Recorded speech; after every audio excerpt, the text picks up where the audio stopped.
Assalamualaikum warahmatullahi wabarakatuh. Nama saya Rukiah binti Ramli dari Kampung Balayam, Sik Kedah. Saya ingin membuat resensi buku. Tajuk resensi buku saya ialah Peribahasa Melayu untuk KBSR. Buku ini diterbitkan oleh Iqra Publishers, diedarkan oleh Mihraj Book Distributor, ditulis oleh Siti Nur Azura BA, dicetak oleh Maju Jaya Indah Sendirian Berhad. Buku ini adalah edisi pertama 2005. Buku ini mengandungi 201 helaian dan dalam buku ini mengandungi 5 isi kandungan besar. Jadi, hari ini saya ingin merungkaikan maksud setiap isi kandungan besar, contoh ayat.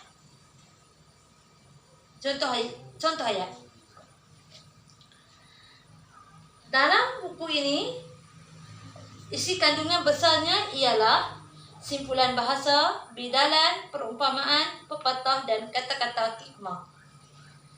Saya ingin merungkaikan maksud simpulan bahasa.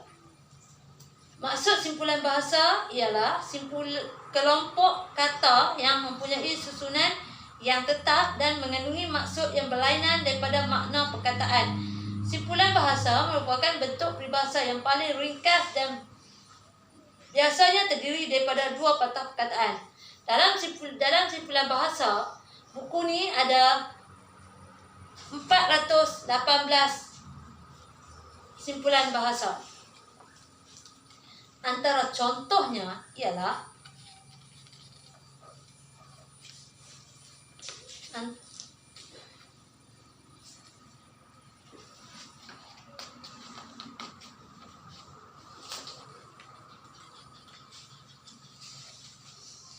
abang angkat. Maksudnya ialah lelaki yang lebih tua dan tidak mempunyai pertalian keluarga tetapi dianggap sebagai abang kandung. Abu Dajjal. Maksudnya ialah suka mengacau orang lain. Ayat contoh, Syarif digelar Abu Dajjal di kalangan rakan-rakannya kerana suka mengacau mereka. Seterusnya ialah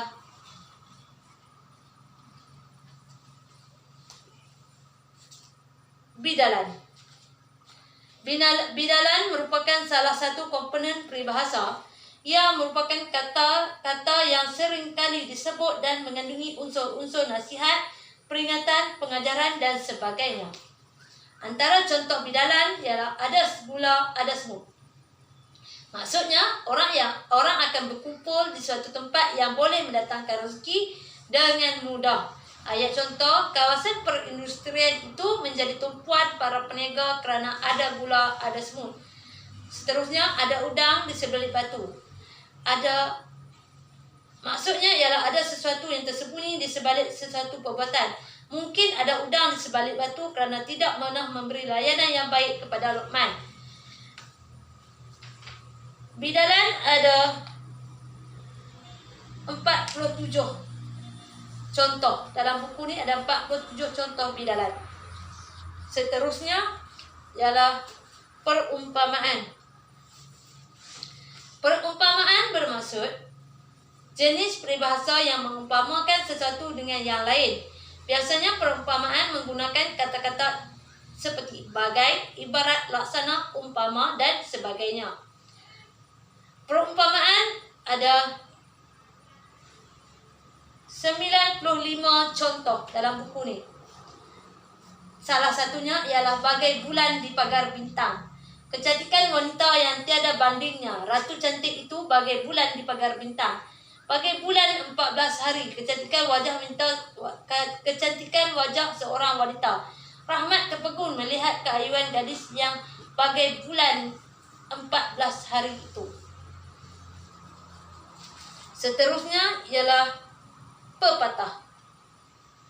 Pepatah ialah peribahasa yang berangkat dan terdapat pengulangan kata di dalamnya. Pepatah juga mengandungi unsur-unsur pengajaran, penegasan, falsafah dan seumpamanya. Contoh ialah ada air adalah ikan. Rezeki itu ada di mana-mana asalkan diusahakan.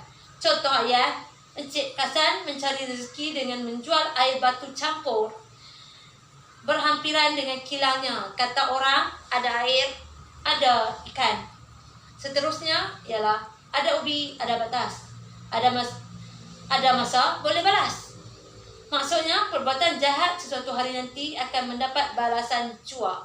Contoh ayat, Meleng hanya membiarkan Limoy mengejeknya kerana dia tahu bahawa ada ubi, ada batas, lain hari boleh balas. Seterusnya ialah kata hikmah.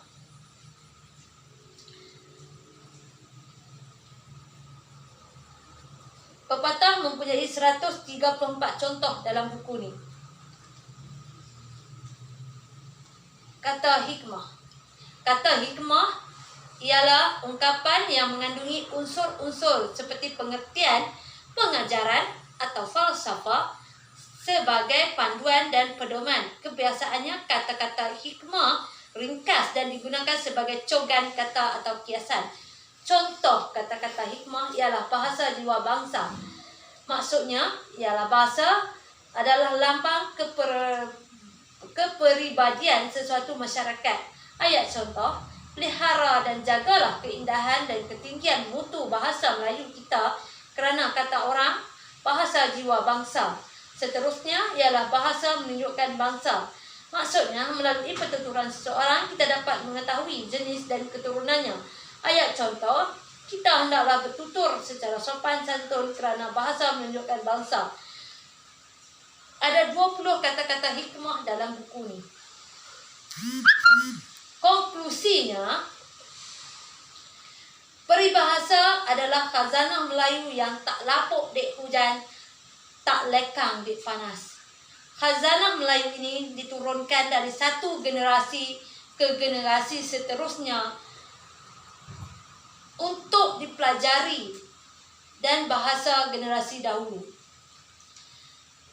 Bagi saya berharap rakan-rakan media minat tentang peribahasa dan mempelajari tentang peribahasa, perumpamaan,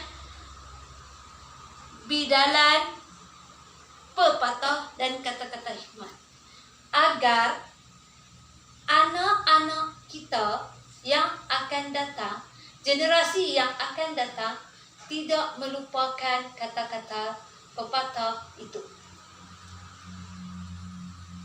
Oleh itu, kita sebagai rakyat Malaysia perlulah selalu menggunakan atau memartabatkan bahasa Melayu dan peribahasa yang terkandung dalam elemen bahasa Melayu.